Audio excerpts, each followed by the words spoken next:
मतलब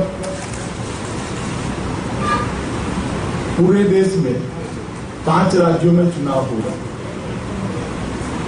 असम, बंगाल, तमिलनाडु, केरल, पांडिचेरी और पांचों राज्यों में 16 मई तक चुनाव समाप्त हो गए। और अब आज मैं असम से कलकत्ता आया हूं।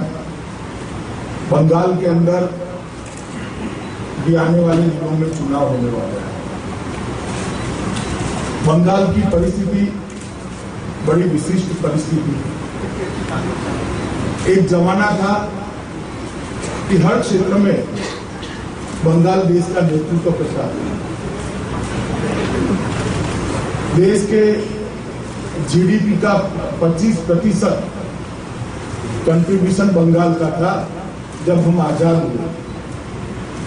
कांग्रेस ने सत्ता छोड़ी तो उसको 13% पर नीचे कर छोड़ी, 25 से 13 तक ले गए।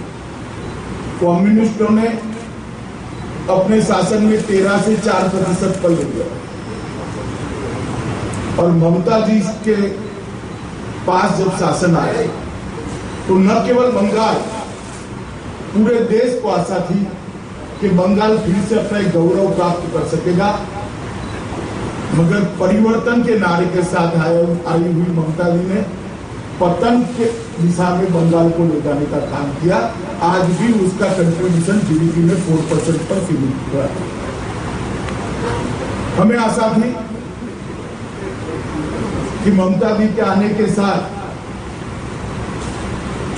बंगाल की सीमाओं से बांग्लादेशी घुसपैठियों की समस्या समाप्त हो जाएगी, मगर और गहरी हो। ये संकट और गहरा है और ममता जी ने बांग्लादेशी घुसपैठियों की समस्या को वोट बैंक की दृष्टि से देखना शुरू किया है। और न केवल बंगाल, पूरे देश भर में सुरक्षा का गंभीर खतरा तृणमूल कांग्रेस की सरकार के कारण पैदा हुआ।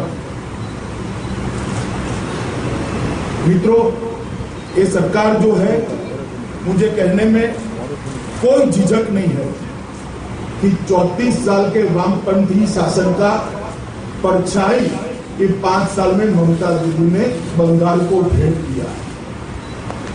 किसी भी तरह से बंगाल में कोई परिवर्तन नहीं हुआ। जिस तरह की कानून और व्यवस्था की स्थिति थी उससे और गहरी। जिस तरह से वोट बैंक के कारण अन्याय होता था और गहरा हुआ। और चिट फंड के मामले में भी ममता दीदी ने कम्युनिस्टों के पद चिन्हों पर ही चले। शारदा चिट फंड और बाकी सारे चिट फंड, उनका जन्म तो कम्युनिस्टों के शासन में हुआ और ममता जी के शासन में वो पले बड़े, फले फूले और अपनी ऊंचाइयों पर पहुंचे। और दोनों मिलकर आज हम पर आरोप लगा रहे हैं। मैं पूछना चाहता हूं कम्युनिस्ट पार्टी को और तृणमूल कांग्रेस के नेताओं को कि भाई, एक के शासन में चिट फंड ने जन्म लिया, दूसरे के शासन में चिट फंड पला, बड़ा, पनपा, और आरोप भाजपा पे क्यों लगा रही है? ये आप दोनों की देन है। और इसी के कारण 17 लाख परिवार बंगाल के, उनकी गाढ़ी कमाई डूब गई। कौन जवाब देगा 17 लाख परिवारों को?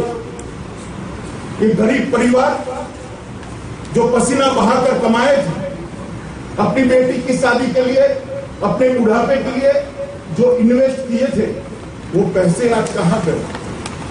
किसी का पेंटिंग बिक गया, किसी का कार्यक्रम हो गया और किसी ने सीधी घूस ली। मगर लूट किसकी हुई? वो 17.5 लाख गरीब परिवारों की लूट हुई है। ममता दीदी ने इस चुनाव में इसका जवाब देना चाहिए। मित्रों, वामपंथियों के जमाने में यहां पर कारखाने बंद हो गए। हमें आशा थी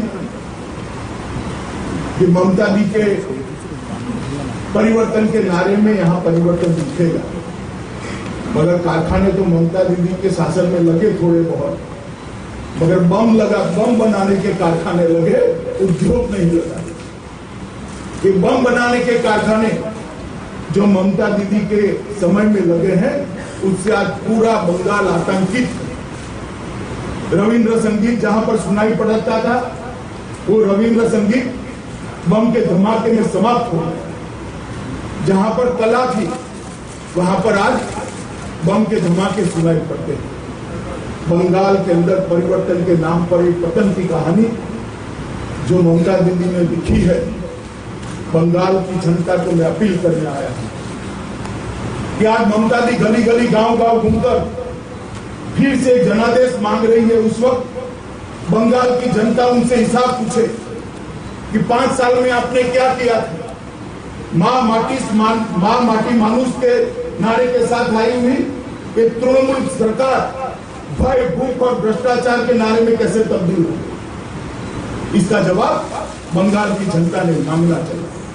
और भारतीय जनता पार्टी भी तृणमूल कांग्रेस को कहती है, उनसे डिमांड करती है कि बंगाल की जनता के सामने आप ये भय, भूख और भ्रष्टाचार का जो गहरा संकट 5 साल के अंदर खड़ा हुआ है, उसका जवाब दीजिए। उत्तराखंड में राज्यपाल महोदय ने हमें भारत सरकार के गृह विभाग को स्ट्रीम का सीडी भेज दिया था, बाद में जांच करा है, क्योंकि वो सीडी राज्यपाल को दिया गया है और राज्यपाल ने रिपोर्ट किया था गृह विभाग को। यहाँ पर ममता जी रिपोर्ट कर दे, तुरंत ही हम जांच कराएंगे। भैया, आप फेडरल स्ट्रक्चर देश में है, वो मालूम है आपको? या तो ममता जी कहते फेडरल स्ट्रक्चर की चिंता मत करो, हम कल पूरा भेज दे यहाँ से। और आप